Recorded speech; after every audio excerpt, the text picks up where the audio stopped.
Okay, for the next part, what we're going to do is we're going to go through multiplication, division, and addition and subtraction. And we're going to first focus on multiplication and division of these scientific numbers. So we have an example here of 7 times 10 to the minus 9 and 5 times 10 to the 5th. So if you recall, when we had the 2x squared times 3x to the 4th, and I think I changed it a little bit. Remember that we multiply those numbers, and we can only do this because these are multiplied and these are multiplied. So that becomes 2 times 3, which is 6. And then, of course, we add the 2 and the 4 to get 6 as well. So we have 6x to the 6th. We're going to do the same thing with these scientific equations and look at these are the scientific numbers that we have here. And so we're going to multiply the 7 and the 5 just like we did the 2 and the 3 up there. So that's going to give me 35. I'm then going to multiply the 10 to the negative 9 and the 10 to the 5th. That's going to give me 10 to the negative 4. And so I have 35 times 10 to the negative 4.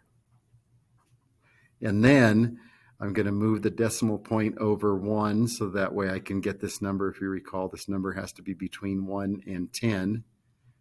And so that's going to give me 3.5. I'm then going to add 1 because I moved it to the left. So negative 4 plus 1, that's going to give me 3.5 times 10 to the minus 3. So that's how we would go through and multiply.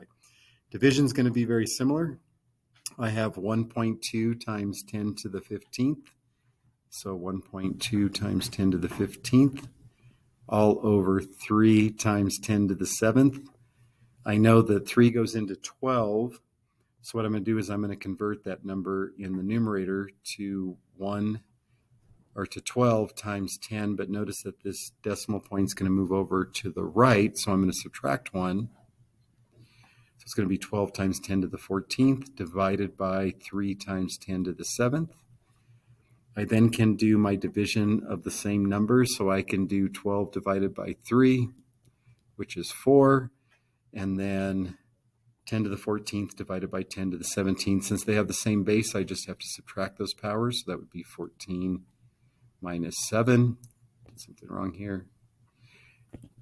So that's 10 to the 14 minus 7. So that is 4 times 10 to the 7th. So that's how we would do division. So the last example will be adding up scientific notation problems. Notice that they have different values for the 10 here. So normally if I do x squared plus x cubed, I cannot combine those. I have to make them exactly the same for me to combine those together. So in this case, I can't combine those either. So I either have to convert this to 10 to the 21st or this one to 10 to the 20th. And what I'm going to do is I'm going to go ahead and convert this one to 10 to the 20th. So I have 2.4 times 10 to the 20th.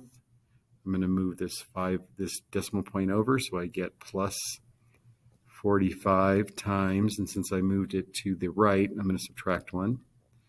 So it's going to be 10 to the 20th there. Notice now these two are the same. They need to be the same for me to add them. I get 47.4 times 10 to the 20th. And then I'm going to have to convert this back to a number between 1 and 10, so I have to move this decimal point over. That gives me 4.74 times 10. I'm going to add 1 since I moved it to the left, 10 to the 21, and that would be my final answer. So that's how we do scientific notation, and now you should be set for your Delta Math problems.